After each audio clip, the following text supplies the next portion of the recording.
Today, second part, what is that subject agreement part 2. So already we learned how to use and what is the agreement for the subject and the verb. Again, if you observe it here, see, when the two subjects are joined by are, nor, either are, neither nor, the verb agrees with the nearest to subject. It's very important. Nearest to subject means suppose if the nearest to subject is a singular, if the nearest subject is the singular, we have to use es form or es form. If the subject is the plural, that's the nearest to subject, so we have to use base form or root form or V1 form of the verb. Suppose if you see here, either the teacher or the students, means here students, nearest to subject is students. So that's why automatically we are using what is that or as the verb. So that means the verb depends on the subject.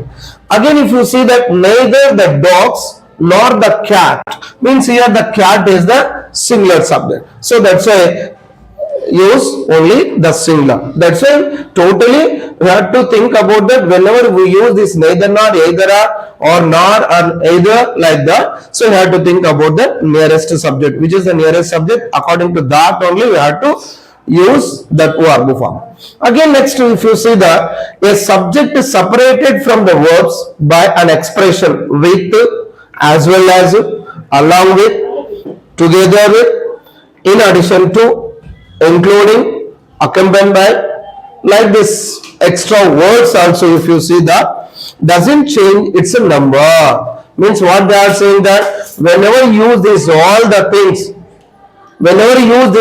the things, never change the subject, and at the same time if you don't change the subject, so no need to change the verb form also. Suppose if you see that here the president along with the prime minister is attending the meeting. See that president along with the prime minister is attending the meeting, because we are using along with, as well as. Okay, again other things whatever we use in this, no need to change. Suppose if the plural subject is there, suppose here the president or some people along with someone, if you take it that depend on the subject. So plural subject, we have to use the plural verb. If you take the singular subject, we have to use the singular verb.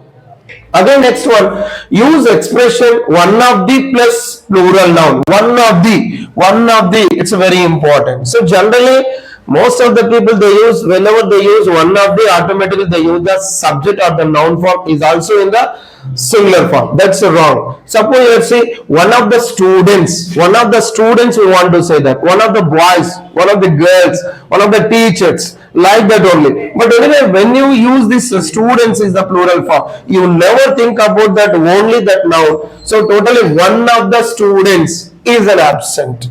Means when you use one of the, automatically it's changed as a subject is the singular. That's why the verb, it depends on the subject, we have to use only the singular verb only. So remember that one of the boys is a good, means among these boys only one is the good boy. So like that only you have to think it as a singular and be ready to use verb is also only in the singular form. Again, next to see some nouns that are the plural in form but singular in meaning. Suppose examples here, news, physics, mathematics, statistics, economics, politics, what is that, measles, moms.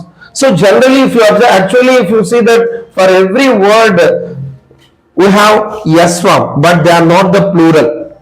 Only when you see that we can just take it as a plural, but that is not the plural. These are all just only have to consider as a singular subject and use only yes form to the verb. Okay, yes form to the verb. Suppose example, the news is good is the right, or mathematics is my favorite subject. Okay, next, politics is very important in the country. So like that, whatever we observe it. So though you observe that yes form, never think they are the plural subject. You have to think only as a singular, and based on the singular subject, use the verb is also only the singular verb. Again, next, some nouns are always a plural in form. Okay, example, scissors, trousers, pants, plates, shorts, glasses, goods, and therefore take a base form. You know that when you take it the subject as the plural form, so automatically you have to use only plural verb. Suppose examples here, the scissors are on the table, the scissors are on the table, or the premises are well maintained. Like that, if you observe the plural subjects, automatically use the verb is also the plural verb form. Is it clear? Right.